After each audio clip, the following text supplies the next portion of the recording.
ጤና ይስጥልኝ የአዲስ ጆርናል ዩቲዩብ ቻናል ተከታዮቻችን፣ ለዛሬ አንድ ጽሑፍ ይዘንላችሁ መጥተናል።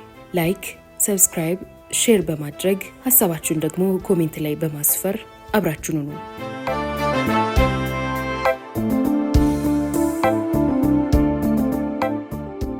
አብዮቱና ፍቅር ከሳሌም መጽሔት 1985 እትም የተወሰደ። የአፍቃሪው ኑዛዜ ክፍል 1።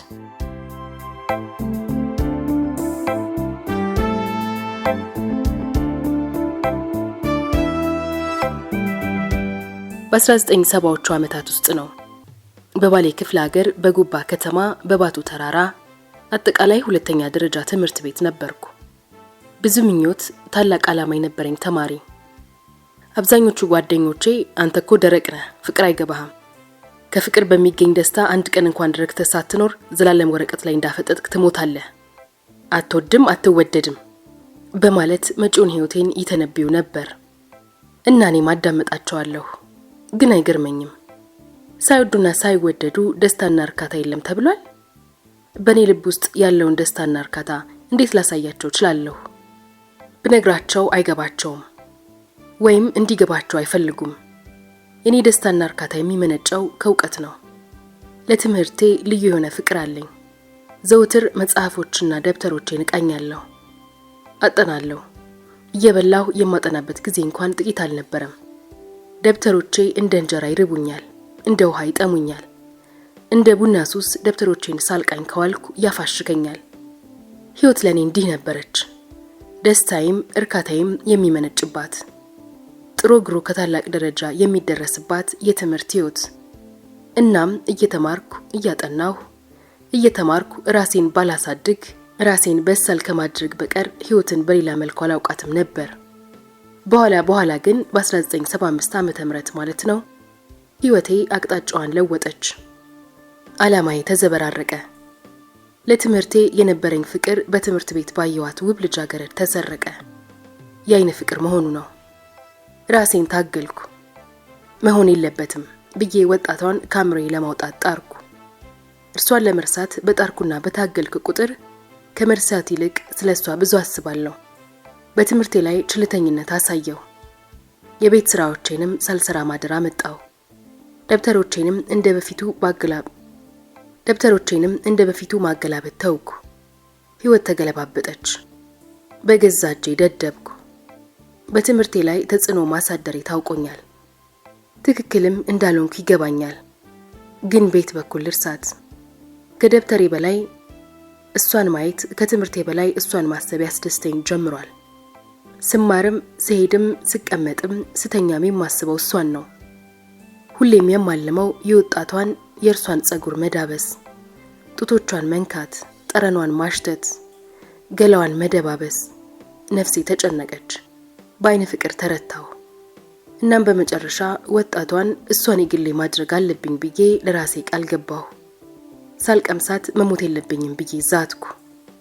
ለዛቻዬም የትውውቅ መድረክ ለመክፈትና የልቤን ሮሮ በራሴ አንደበት ለስለስ ባለ የድምጽ ቃና ለአይን ፍቅረኛዬ ለመተረክ ወሰንኩ። ራሴን ተረት ነኝ፣ በእግዚአብሔር የተጻፍኩ ተረት፣ ፈሪ ቦቅቧቃ። ዛሬስ እነግራታለሁ ብዬ ሁሌም ዝቼ ከቤት የምወጣ ቢሆንም ደፍሬ አላውቅም። ገና ሳያት ያሰብኩት ሁሉ ካምሮዬ ይበናል። እጅግ እፈራታለሁ። የምታውቅብኝ እየመሰለኝ እንዳታውቅብኝ ስሮጥ ልብ ብላ ብትመለከተኝ ማፍቀሬን ትረዳለች። ግን ለምንድን ነው የምፈራት? እንቢታዋን መስማት ሳይሆን ማሰብ እንኳን አልፈልግም። የወጣቷ ውብ ምስል ባይኔ ገብቶ ከልቤ ውስጥ የፍቅር ዘሩን ተክሏል። ራሴን ሆናለች። ታዲያ ለምን እፈራታለሁ? አላውቅም። ለራሴ መንቆቅልሽ ነኝ። ተረት ማፍቀሬን ከማንም ደብቄ ብዙ ተጨነቅኩ፣ ተሰቃየሁ። ብዙ እንቅልፍ አልባ ሌሊቶች አለፉ። እኔ እንደፈጠጠ በሐሳብ ተከብቤ ብዙ ምሽቶች ነጎዱ። አንድ ቀን እንደገና ተወለድኩ። ከእናቴ ማህፀን ብቻ ሳይሆን ከአባቴ ማብራክ ወጣው። በድፍረት አናገርኳት። 5 ደቂቃ ባልሞላ ንግግር ዘላለማዊ ፎይታ የተቀዳጀው መሰለኝ። በስፋት ለማነጋገርም ቀጠሮ ተቀበልኳት። ከሷ እንደተለየው ወደ ቤቴ ተጉዤ መኝታ ክፍሌ በመግባት እፎይ አልኩ። መሆንም አለበት። ከትከሻዬ ግዙፍ ድንጋይ ተነሳልኝ መሰለኝ። ቀለለኝ። እስከ ዛሬም ሳላጎነብስ መሄዴን ተጠራጠርኩ። የተስፋ ጉዞ ጅምር። ቅዳሜ የቀጠሮ ዕለት መሆኑ ነው። ከቀጠሮ ሰዓት ቀደም ብዬ ጸጉሬን አበጣጠርኩ። ከሁሉም አስበልጬ የማየውን የክት ልብሴን ከሳጥን ሳውጣ እናቴ ተቆጣችኝ። በሰንበት ቀን ደግሞ ለምንህ ነው ባዘበት ቆን የለበስከውን ምን አለ አለችኝ። የሆነ ያልሆነ ምክንያት ደርድሬላት ለበስኩ። በአጭር አማርኛ ተለቃለኩ። አማረብኝ። ቁንጅናዬን በራሴ አንደበት ሙሉ በሙሉ መናገር ባልችልም በመልኬ ጓደኞቼ ቀኑብኝ እንደነበር አውቃለሁ። መልከ መልካም የቀይ ዳማ ደልዳላ ሰውነት ያለኝ የ23 ዓመት አፍላ ወጣት ነኝ። አለባበሴን ካስተካከልኩ በኋላ ፊቴን በቅባት አበስ አደረኩ። መጫሚያዬ ከተገዛ ሰንበትበት ብሏል። ያሳጣኝ ይሆን ብዬ ሰጋው። እናም የጫማ ቀለም አብዝቼ ቀባሁት። ሳልቦርሽ ተውኩት። ከዚያም ወደ ቀጠሮ ቦታ ለማምራት ከቤቴ ወጣሁ። እንዲህ ሽር ብዬ የመውጣቴ ነገር እናቴን አላማራትም መሰል ከቤት ወጣ እስክሰወርባት ድረስ ባይኗ ተከተለችኝ። አንድ ልጇ ነኝ፣ የበኩር ልጇ። እንደ ራሷ ከነፍስ አስበልጣ ትወደኛለች። በልቼ የምጠግብ አይመስላትም። በሷ ሐሳብ ዘወትር ሆዴ ባዶ ነው። አባቴ በባሌ በኩል ዘምቶ የሶማሊያን ጦር ሲወጋ ሞቷል። መሞቱን እንኳን የተረዳ ነው ቢያንስ ከሞተ ጥቂት ዓመታት ካለፉ በኋላ ነበር። ለዚህም ነው የእናቴና የኔ ፍቅር ጥልቅ የሆነው። የቀጠሮ ቦታ የማህሙድ አህመድ ሼል ቤንዚን ማደያ አካባቢ ነበር። ከስፍራው እንደደረስኩ ዙሪያ ገባውን ቃኘው። የአይን ፍቅረኛዬ ካይኔ ገባች። አይን ቢገድል ኖሮ ሞታብኝ ነበር። ራሴው ገላት ነበር። ዛሬም ተውባለች። በዚህ ውበቷ ተማርኬ ነው ለዚህ ጣር የበቃሁት። ቀይ ነች፣ ጸጉሯ ረጅም፣ አፍንጫዋ ስትት ያለ ነው። ጥርት ያሉ ጉልህ አይኖቿ ሲንከባለሉ ልብ ያነሆልላሉ። ጡቶቿ እግዜር ሲፈጥራቸው ሆን ብሎ ያስቀመጣቸው ሎሚዎች እንጂ ካደገች በኋላ የበቀሉ አይመስሉም። ሰውነቷ ሙሉ ነው፣ ድንቡሽቡሽ ያለ። ከላይ ነጭ፣ ከስር ባለላባ ሰማያዊ ቀሚስ ለብሳለች። ምኑ ቅጡ! ራቁቷንም ብትመጣ አታስጠላም። ውብ ነች፣ ውብ ማራኪ። እሷን ስመለከት ፈዝዤ ባፌ ያለውን መፋቂያ ፈጠፈትኩት። ከንፈሮቼ በስብርባሪ እንጨት ተሞሉ። ቶሎ በማለት ከንፈሬን ጠራርጌ ፈገግ አልኩ። እሷም ፈገግ አለች። ሁለታችንም በፈገግታ ማዕበል እየተወዛወዝን ይመስለኛል። ፈገግ እንዳልክ ጨበጥኳት። ጨበጠችኝ። እጇ በጣም ይለሰልሳል። የቀጠርኳት እኔ በመሆኔ ጨዋታ መጀመሪያ ያለብኝም እኔ ነበርኩ። ዛሬ ሰፋ ያለ ትውውቅ ስለምናደርግ የምናገረውን አዘጋጅቼ ነበር። ሳያት ግን ሁሉንም ረሳሁት። ያሰብኩት ሁሉ ጠፋኝ። ሁለታችንም ዝም ጸጥ ረጭ አልን። ለአፍታ ያህል ዝም ብለን እንተያያለን። አይኖቻችን ለብቻቸው በፍቅር ቋንቋ ይነጋገራሉ። እኛ ቆመናል፣ እነሱ ይጫወታሉ። አይኖቿ የሚንከባለሉት አልፎ አልፎ ነው። ትክ ብላ እኔኑ ትመለከታለች። ምናልባትም ከአይኔ ምስሏን ተፈልግ ይሆናል። እኔም ስራዬ ብዬ እሷኑ አያለሁ። የማስበውን አላውቅም። ብቻ ፍቅር። ከብዙ ዝምታና ጭንቀት በኋላ በረጅሙ ተነፈስኩ። እሷም እንደኔ በረጅሙ ተነፈሰች። ህይወት ተቀባበልን። የምታደርገውን አደርጋለሁ፣ የምታየውን አያለሁ። እሷም እንደኔው። በዚያች ቅጽበት የሚመለከተን ሰው ቢኖር አይኖቻችን በእንባ መሞላታቸውን በተግባር ያረጋግጥ ነበር። የፍቅር እንባ ከብዙ ሺህ ቃላት ንግግር በላይ ስሜትን የሚገልጽ የጨው ውሃ። ጥቂት አቀርቅሬ ቀና ካልኩ በኋላ የእሷን ስም ጠይቄ የኔንም ነገርኳት። ትርሲት ትባላለች። እሷም ስሜን ካደመጠች በኋላ በለሰለሰ አንደበት ባማረ ቅላጼ መልካሙ ቆንጆ ስም ነው አለችኝ። ስሜ ደስ አላት ይሆን? እኔም በበኩሌ ትርሲት ውብና ማራኪ ስም ነው በማለት አድናቆቴን ገለጽኩላት። ሁለመናችን አንድ አቅጣጫ መያዙ ውስጤ ታወቀኝ። ሳናስበው ቀስ እያልን ቁልቁል መጓዝ ጀመርን። ፍቅር ራሱ እንደ ምርኩዝ ይመራን ጀመር። ከጥቂት ደቂቃ በኋላ እጄና እጇ ተነካካ።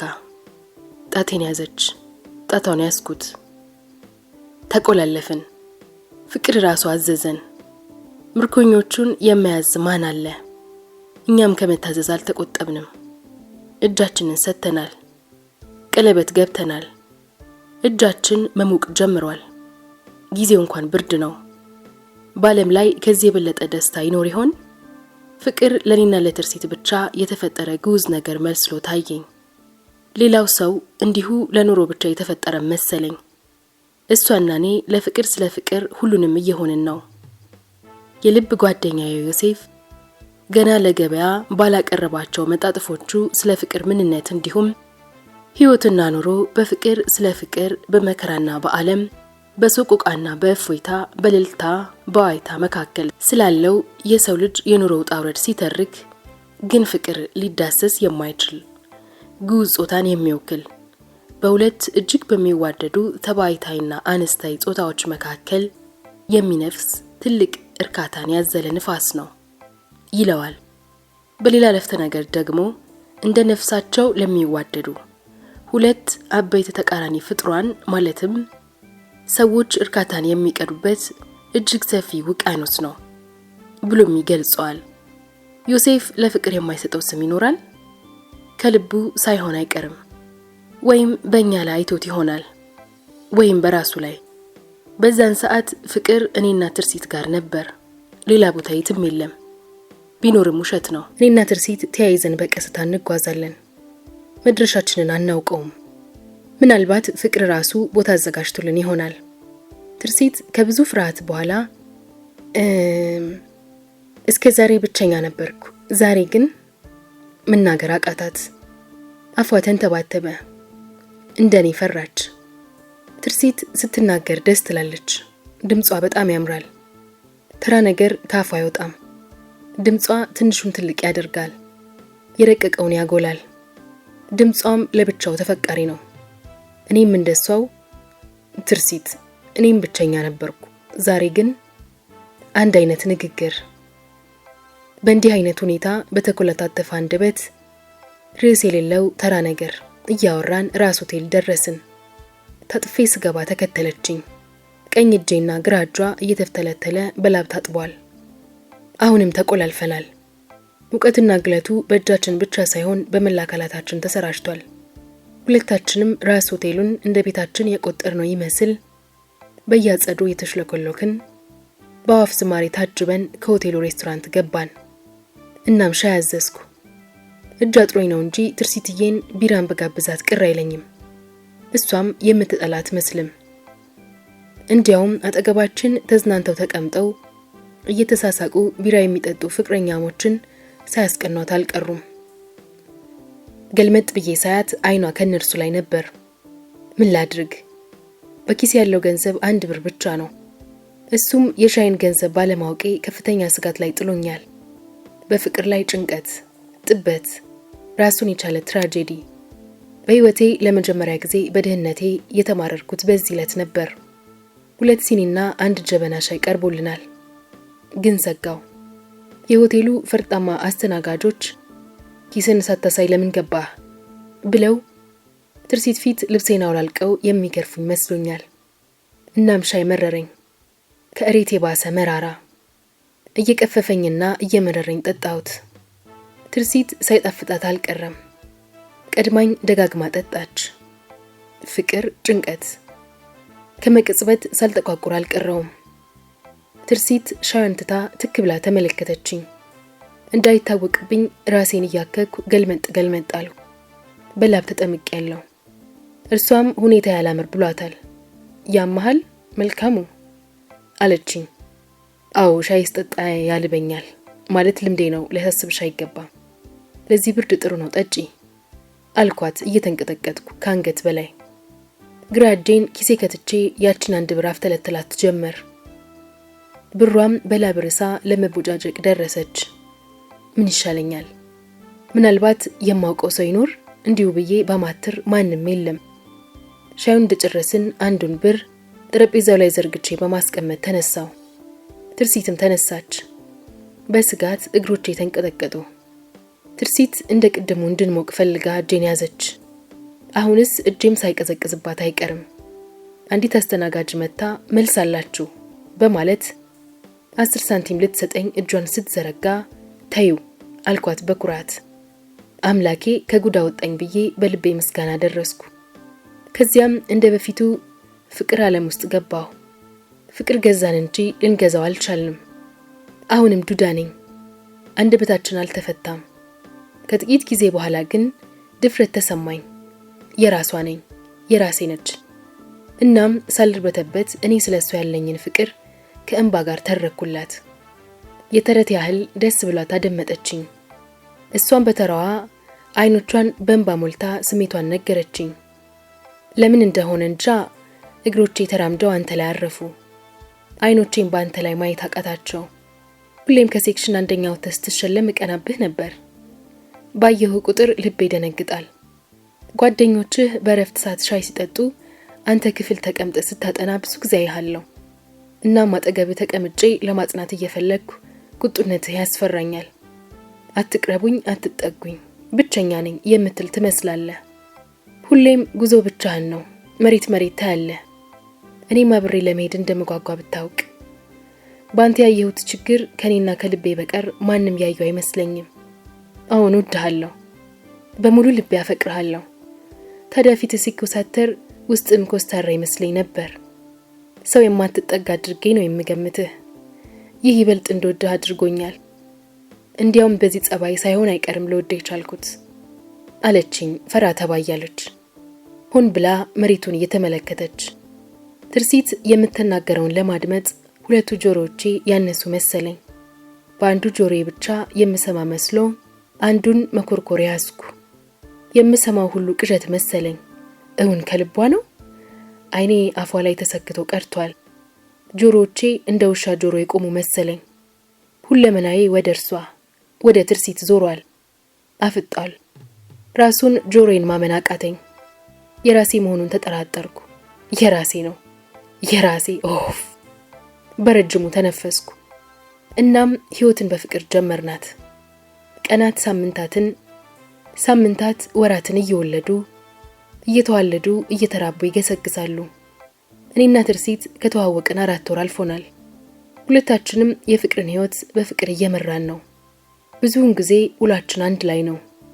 አንድ ቀን ከትርሲት ጋር ሰፋ ያለ ቀጠሮ ያዝኩ። ያን ዕለት እናቴ ቤት አልነበረችም። ዘመድ ጥየቃ ሮቤ ሄዳለች። መልካም አጋጣሚ በመሆኑ ትርሲትዬን ቤት አምጥቼ የፍቅር ጨዋታ እንድንጫወት አስቤያለሁ። እናም ቤቴን አሰማምሬ ወደ ቀጠሮ ቦታ አመራው። ትርሲት ቀጠሮን አክብራ መጥታለች። ተቃቅፈን ተሳሳምን። ከቅርብ ጊዜ ወዲህ ያመጣነው አዲስ ልምድ መሆኑ ነው። ከዚያም ትርሲትዬን ይዤ ወደ ቤት ተመለስኩ። በሩን ከፍቼ ወደ መኝታ ክፍል ያስገባዋት። አልጋዬ ጫፍ ላይ ተቀመጠች። መጽሔት ሰጠዋት።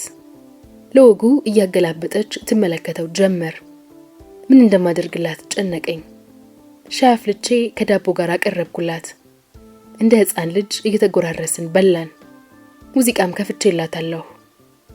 መኝታ ክፍሌ ፍቅር በፍቅር ሆነች። ትርሲትዬ በኑሮዋ ደስተኛ ነች። የሀብታም ልጅ መሆኗ ከጉንጯ ይለያል። ሙሉ ናቸው። የኔ ጉንጮች ግን ሰርጎድ ብለዋል። ትርሲት የያዘችውን መጽሔት አስቀምጣ አይኔን ትመለከተኝ ጀመር። እኔና እሷ ፍቅር አናውቅበትም። ፍቅር ግን ብዙ ነገር አስተምሮናል፣ እያስተማረንም ነው። ተጠጋጋን። ደርሶ ከንፈርና ከንፈራችን ተገጣጠመ። በተቀመጥንበት ሰውነታችንን አገጣጥመን ከንፈር ለከንፈር እንደተጋጠምን ደቂቃዎች አለፉ። ትርሲት ቀስ ብላ ከንፈሯን ከከንፈር ያላቀቀች። ከዚያም ፈራው። ወሲባዊ ስሜቴ ተቀሰቀሰ።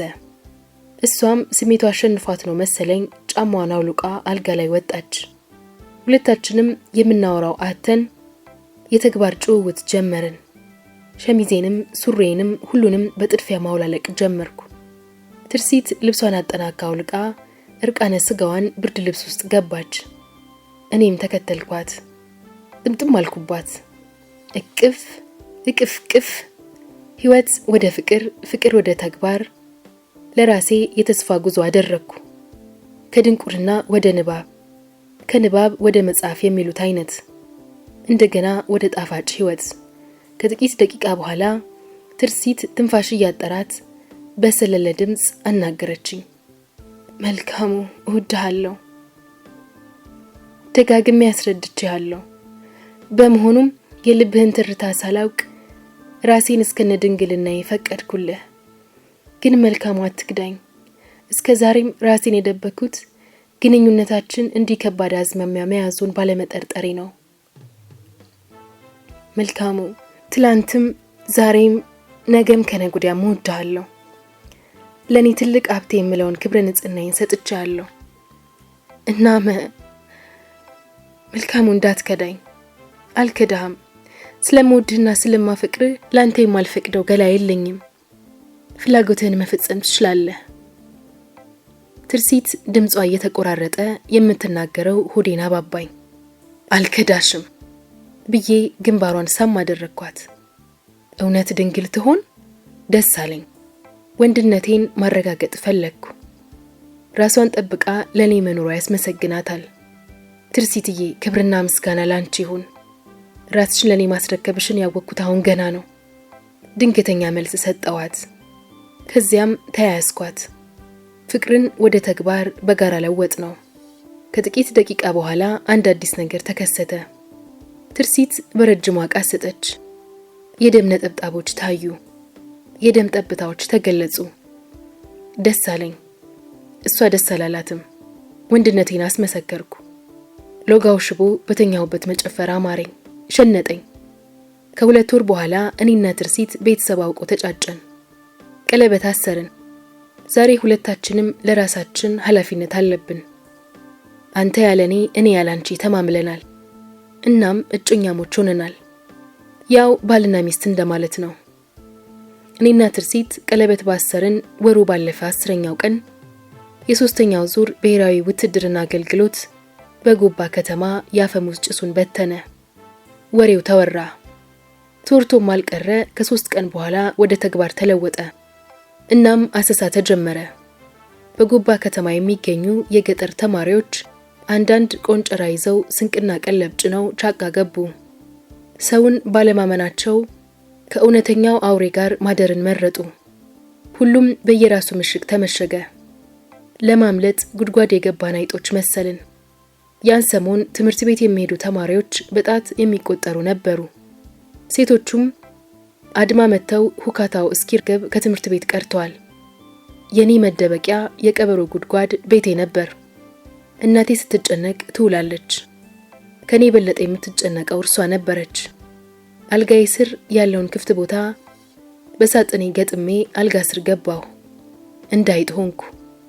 ቀኑንም ሌሊቱንም ድምጼን አጥፍቼ በትንፋሽ ውላለሁ።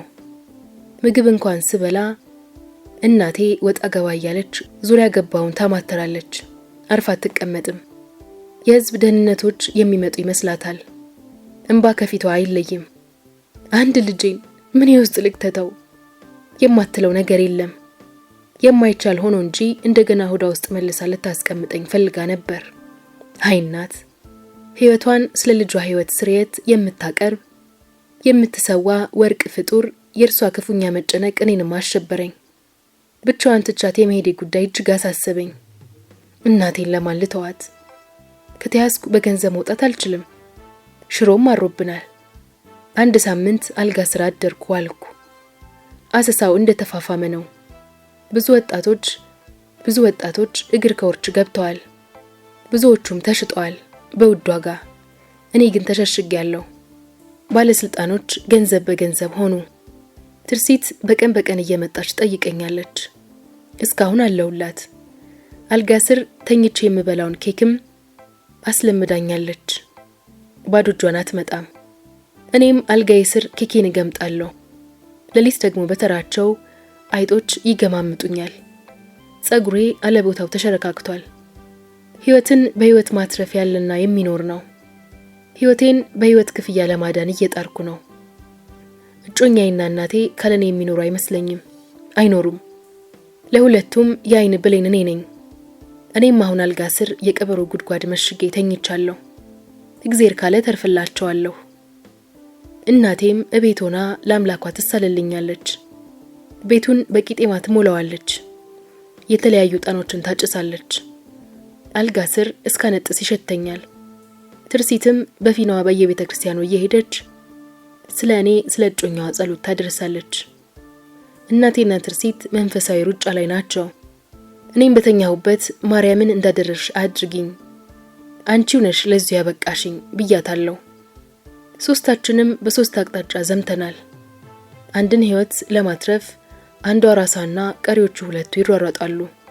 ጎባ ከተማ ላይ የሚዘንበው የመከራ ዝናብ ዛሬም አላባራም። የድሃ ቤት ጥቅም ስለሚገኝበት የሀገሩ ባለስልጣኖች የየድሃው ቤት ከፍተኛ ጥንቃቄ እንዲታሰስ ለህዝብ ደህንነቶች ጥበቃ መመሪያ ሰጡ። በየልፍኙ፣ በየማጀቱ፣ በየጓዳው አሰሳ ማካሄድ ተጀመረ።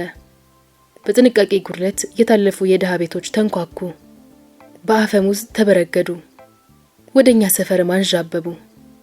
እኔና እናቴ ተኝተናል። አልጋ ላይ መሆኗን ግን እንጃ። ደጃፋችን ላይ ከባድ ጉምጉምታ ተፈጥሯል። የትልልቅ ሰው ድምጽ ይሰማል። አልፎ አልፎ የተመንጃ ቃታ ይንቋቋል፣ ይንቀጫቀጫል። ባለሁበት ከግር ጥፍሬ እስከ ራስ ፀጉሬ አንዳች ኃይል ነዘረኝ። ክቡ ብዬ ደረኩ። ጸጥ ለጥ። በህይወቴ እንደዛ ተጨንቄ አላውቅም። ሰውነቴ በላብ ርሷል። ትንፋሼ የሚሰማብኝ መስሎኝ ቀስ እያልኩ ተነፍሳለሁ። ምራቄንም መዋጥ ፈራው። እሱም የሚሰማ መስሎኝ ጭንቀት፣ ጣር፣ ስቃይ፣ ሁሉም ለህይወት። እናቴም የኔ ድል ሳይገጥማት አልቀረም፣ ወይም የባሰ። ከጥቂት ደቂቃዎች በፊት የሰማሁት የሰው ድምጽና የብረት ቋቋታ ወደ ቤታችን ጀርባ ዞረ፣ ተዛመተ። ከበባ እየተደረገብኝ እንደሆነ በውስጤ ታውቆኛል። ህይወት አስቸጋሪ ውክቢያ ላይ ሆነች። ሰዓቱን መገመት አልችልም። ሌሊት ነው፣ ውድቅት። ወደ 7 ሳይጠጋ አይቀርም። አስፈሪ ሰዓት። እዛው በተኛውበት እንባዬ ከውስጤ እየፈሰሰ ያለቀ መሰለኝ። ትርሲትና እናቴ ጎን ለጎን ቆመው ቻው የሚሉኝም ይመስለኛል። ነፍስ ግቢ ነፍስ ውጪ። እናም ህይወት አጋጣሚዎቿ ሁሉ አደገኞች ሆኑብኝ።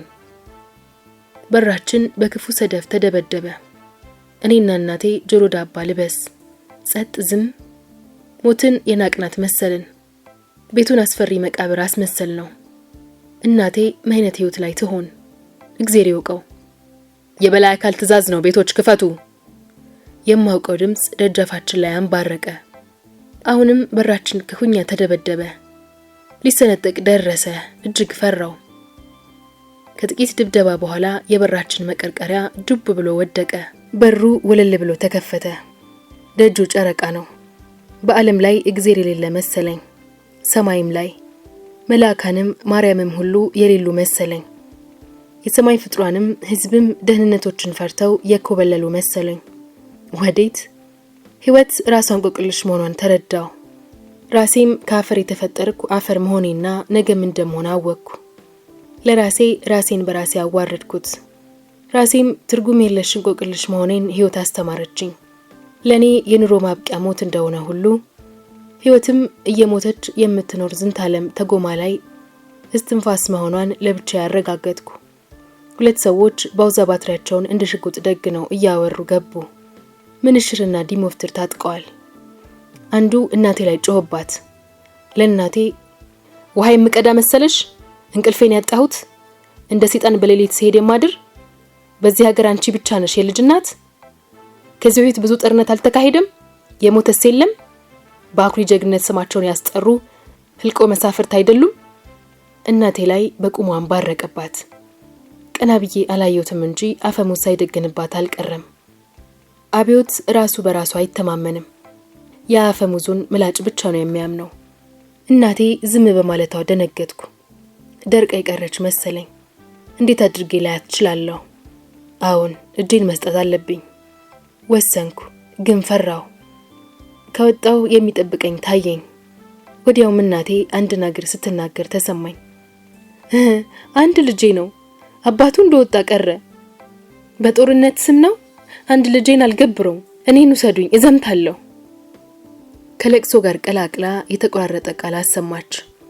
የማዘዝ ስልጣን የላትም። ማንም አልሰማትም። ቤቱን እንዳልነበር አድርገው ካልጋ ስር ጎትተው አወጡኝ። የቀበሌያችን ሊቀመንበርና የአብዮት ጥበቃ አባላት ናቸው። አውቃቸዋለሁ፣ ያውቁኛል። የለሁም እነርሱ አሉ። ራይ ላይ ነኝ። አትደንግጡ፣ ህይወት ራሱ ራዕይ ነው። ራሳችንን ሳንተነብይ እስቲ ራዕይ እንመልከት። አውቃቸዋለሁ፣ ያውቁኛል፣ እንተዋወቃለን። እኔ የለሁም፣ እነርሱ አሉ። ይኖራሉ መሰለኝ ድምጻቸውን አጥፍተዋል። በማግስቱ ከርቸሌ ተወሰድኩ። የወጣቶች ማረፊያ እዛ ነበር። የትምህርት ቤት ጓደኛሞች ሁላችንም እዛ ነበርን። የድሃ ልጆች ነን። የድሃ ልጅ መሆኔ እንደ በቀደሙ ዛሬ እጅግ አማረረኝ። ከእንግዲህ ሀብታም ልሆን አልችልም። የእድል ጉዳይ ነው። ትርሲትና ቤተሰቦቼ በዘመድ አዝማድ እንዲሁም አቅማቸው በፈቀደ መጠን እኔን ለማስቀረት ተረባረቡ። አልቻሉም። እናቴ ካለሁበት መጣ እኔን ለማስቀረት ለጠባቂዎች ሙዶያን ስትከፍት መቀነቷን ስትፈታ ሰንብታ ባዶ ሆነች። እናም በአጥር ላይ የተንጠራራን እንተያያለን። በማግስቱ ትርሲትዬ ምሳ ይዛልኝ መጣች። ሳያት ደነገጥኩ፣ ደስም አለኝ። ተሳሳምን። ጸጉሬ ተንጨፍርሯል። ፊቴንም ከነጋ አልታጠብኩም። ከንፈሬ ደርቋል። ሁለመናዬ ገርጥቷል። የምናድረው መሬት ላይ አንድ ብርድ ልብስ ለ7 እና ለ8 ለብሰን ነው። ትርሲት እንዳየችኝ አይኗ በእንባ ሞላ። የኔም እንደዛው። አይኔ ድንገት ቀለበቷን አየ። የሷም ቀለበቶች ቀለበቴን አዩ። ፍቅር ተለዋወጥን። ጦር ሜዳ ላይ ልታየኝ የመጣች እጮኛዬ መሰለችኝ። ግራ እጇን ከፍ አድርጌ ሳምኩት። ወርቅና ጣት ወርቅ ያሳምራታል። ዛሬ ማምራን የመጣችው ጥሩ መዓዛ ያለው ሽቶ ተቀብታለች። ማረከችኝ። ትንሽ ጠጋብዬ እንደቆምን አንድ ጉንጯን ሳም አደረግኩ። ሳመችኝ። አጠገባችን ወጣቱ ትርምስ ላይ ነው። ሁካታ። ትርሲትን ወደ ማደሪያ ድንኳኔ ወሰድኳት። የመጣችልኝን ፍትፍት ተጎራርሰን በላን። ባየችኝ ቁጥር አይኗ በእንባ ይሞላል። እኔም እጨነቃለሁ። ከፊት ለፊቴ ድቅድቅ ጨለማ ነው። ለዘመቻ እየተዘገጃጀው ነው። ትርሲት አለቃቅሳ ሲመሽ ሲጨልም ተግዛ ተለየችኝ። አይኔ እንባ እንዳመረቀዘ ሸኘዋት። በነጋታው እናቴ ቁርስና ልብሶች ሰብስባ ይዛልኝ መጣች። ገና ከሩቅ ሳያት እንባይን መቆጣጠር አቃተኝ። እናቴ ቀብር እንደዋለ ሰው አይኖቿ ቀልተዋል፣ አባብጠዋል። አሁንም እንባ እየወረዳት ነው። ፊቷም ጠቁሯል። ምግብ ትታለች መሰል። ከስታብኛለች። 3 ህይወት አንድ እንባ ማፍሰስ ጀምረዋል። እናቴ እየተንቀጠቀጠች አነጋገረችኝ። ደርሶ ትርበተበታለች። እቃ እጇ ላይ አይቀመጥም። እናቴ ልሞት እንጂ ልገድል እንደምሄድ ረስተዋለች። የሰነበተ ኃጢያት ለማስተረይ ለእርድ የቀረብኩ ፍሪዳ መሰልኳት። ለመግደል እንጂ ለመሞት አለመሄዴን ላስረዳት አልቻልኩም። ያለው የሌሉ ልብሶቼን አጣጥባ በሻንጣ ጭቃ አምጥታቸዋለች። የድሯን ጉትቻ የጣጧን ጌጣጌጥ አስይዛ እጇን አርጥበዋለች። ነገረችኝ። አዘንኩ። እናም በየለቱ ቀኝ እጇን ጊዜ እየከተተች ትሄዳለች። እኔ ግን ሁሉም ነገር ዳፍን ሆኖብኛል። ማክሰኞ እንደምጓዝ በይፋ ተወራ። ይህን ስሰማ ጭንቅ አለኝ። ምድር ራሷ ጠበበችኝ። እንድትጠኝም ተመኘው። ዛሬ ቀኑ እሁድ ነው። ሜዲካል ያለፍን ወጣቶች ቀኑን ሙሉ ስማችን ሲጠራ ዋለ። እኛም መሰናዶ እንድናደርግ ከበላይ አካል ተነገረን። ወሽመጤ ተበጠሰ። አንጀቴ አረረ። የእሁድን ሌሊት በስቃይ አደርኩ። ቅዠቱና ህልሙ ተቀላቅሎብኛል። ብቻዬን ከትርሲት ጋር በህልሜ ስሳሳም ማደሬ ፍቺውን ለማወቅ እንድጓጓ አደረገኝ። ቸኮልኩም። እናም እናቴን በህልም መሳሳም በውን ምን እንደሆነ ጠይቂያት መለየት መሆኑን ነገረችኝ። እውነቷን ነው። እኔና ትርሲት ልንለያይ ነው። የጣቴን ቀለበት ይዤ ልሄድ ነው። ልዘምት ነው። እሷም የጣቷን ቀለበት ይዛ ልትቀር ነው። ወይ መለሳለሁ? አይመስለኝም። ሰኞ ዕለት እናቴና ትርሲት አብረውኝ ዋሉ። ሁለቱም በየፊናቸው ስንቅ አምጥተውልኛል። ፍትፍት፣ ሽልጦ፣ ዳቦ ቆሎ። ትርሲትዬ በህብረ ቀለማት ያጌጠ ዳቦ ቆሎ አንድ ከረጢት አምጥታልኛለች። እናቴ ከእንጀራውም ከሁሉም አልቀራትም። ትርሲት እንደ ዳቦ ቆሎ ዛሬ ማጌጣለች፣ ተውባለች። እሷ ደንቧ ነው። ሊጥ ውስጥ ብትሆንም ውበቷ የሚስተጓጎል አይመስለኝም። ተፈጥሮ አሳምሯታል። እና በህልሜ እንደሳምኳት በውንም ስንሳሳም ዋልን፣ ስንተቃቀፍ ዋልን። እናቴ እያየችን ታለቅስ ነበር። ሆዷ ባብቷል። ማምሻው ላይ ጀንበር ስታጠገዝቅ ማምሻው ላይ ጀንበር ስታዘቀዝቅ ጠባቂዎቻችን እናቴንና ትርሲትን በሰደፍ እየገፈተሩ ከግቢ ያስወጧቸው። የሶስታችንም አይን በእንባ ሞላ፣ ችፍፍ አለ። እናም ከቅጥር ግቢ ውጪ ሆነው በቀዳዳ በጭናንጭል አይናቸውን እያቁለጨለጩ እኔን ይመለከታሉ። እኔም በቆምኩበት እንደ ኩበት ደርቄ እነሱኑ በግንብ ቀዳዳ ሆን ብዬ ይመለከታለሁ። እናቴና ጮኛዬ እና እንባ። ከምሽቱ 5 ሰዓት ድረስ እዛው ቦታ ቆሜ ነበር። ደርቅ ያለው ፈዝዤም ነበር። ጓደኞቼ ከብርድ ላይ ጎትተው ከጨዋታቸው ደባለቁኝ። ፈገግታ ከፊቴ ላይ በራለች። ስቄም አላውቅም። አጠገባችን ካለው ድንኳን ውስጥ ያሉ ወጣቶች ሆ እያሉ ነበርና አዳምቀውታል የነገን ጉዞ። ለኔ ግን የነሱ ፉከራና ጭፈራ ጭንቀቴን አባባሰው እንጂ ወኔን አልቀሰቀሰውም፣ አልጫረውም። እና እንደዚህና ከዚህ በባሰ ሁኔታ ሰኞ ማታን በከፍተኛ ልባዊ ሐዘን አሳለፍ ተወጣሁ። ሌሊቱን ሙሉ እንቅልፍ ባይኔም ሳይዞር ወፎች ተንጫጩ። መንጋቱ ቅፍፍ እንዳለኝ ከድንኳን ወጣሁ። አካባቢው በወታደር ልዩ ጥበቃ የተደረገለት ነው። አረንጓዴ ቅጠልያ የለበሱ ወታደሮች በየአጥሩ በየሽንት ቤቱ በየግሳንግሱ እስከነ ጥይታቸው ተነስንሰዋል። ሌሊቱን ሙሉ በአውቶቡስ ተጉዘው ደጁን አጥለቅልቀውታል። እናም ነገር ዓለሙ ሁሉ አስፈሪ ነበር። ሕይወት ራሷ ከብዳለች። መለያችን ደረሰ። ቀኑ እንባ የመጣ ራሱ ፈሰሰ። ከጥቂት ደቂቃዎች በኋላ ቅጥልያ የለበሰ ወታደር ወደ እኔ ጠጋ ብሎ ሹክ አለኝ። እኔም ከፍተኛ ጥበብ በተሞላበት አኳኋን በግንቡ ቀዳዳ የእናቴን እጅ አገኘሁ። ጨበጥኳት፣ ሳምኩት፣ የእናቴን እጅ መጠመጥኩት። የአጥሩ ግንብ ፊቷን ጋርዶኛል። እንኳንም አላየኋት። ጭንቀት ለማየት ከፈለኩ የራሴን ፊት በመስታወት ማየት እችላለሁ። የተቋጠረ መሐረብ እናቴ ሰጠችኝ። አልፈታሁትም። ኪሴ ከተትኩት። ድምጼን ትሰማለች፣ ድምጿን እሰማለሁ። አንተያይም። ግንቡ ጋርዶናል። በመቀጠል የትርስትዬ ለስላሳ እጅ በቀዳዳ ሾልኮ መጣ። እናም ሳምኩት፣ መጠጥኩት፣ ጠባሁት፣ በምራቅ አጨማለኩት። መረዋ ድምጿን እሰማለሁ፣ ድምጼን ትሰማለች። አንተያይም። እንኳን አላየኋት። የሰው መሳቂያ ሆን ነበር። ስሜንም መጠበቄ በእኔ አመለካከት ጥሩ ምግባር ነበር። ከግንቡ ቀዳዳ ፍቅር እናወራለን፣ እንጫወታለን። አታየኝም፣ አላያትም፣ አንተያይም። መካከላችን ግዙፍ ጨለማ ነው። ፍቅር ኃይል የለውም እንጂ ደረማምሶ አፈራርሶት ነበር። እኔም ቀኝ እጇን ጨብጬ ስጠግብ ግራዋን በቀዳዳ እንድትልክልኝ ነገርኳት። በተራዬ ግራ እጇን መጠጥኩት፣ ጠባሁት። ቀለበቱንም አብሬ ጠባሁ። ወርቅ ጣት፣ ወርቅና ጣት። 5ቱንም አለንጋ ጣቶቿን በየተራ ጠባኋቸው፣ መጠመጥኳቸው። የትናንቱ ሽታዋ ጠረኑ በቀዳዳ እየመጣ ዛሬ ማውዶኛል። እኔንም ሳያሸተኛ አይቀርም። ውድና ምርጥ ሽቱ ነው። ትርሲትዬ ከጥቂት ደቂቃዎች በኋላ ቀኝ እጇን ፓስቲያት ይዛ ላከች። ተቀበልኳትና ኪሴ ከተትኩት። እኔም በተራዬ እጄን አሾለኩላት። እኔ ያደረኩትን ሁሉ አደረከች። ፍቅር ተለዋወጥን። የመጨረሻዋ ሰዓት። ፉከራውና ሽለላው ቀጠለ። ከርቸሌ ተነቃቃች፣ ጋመች።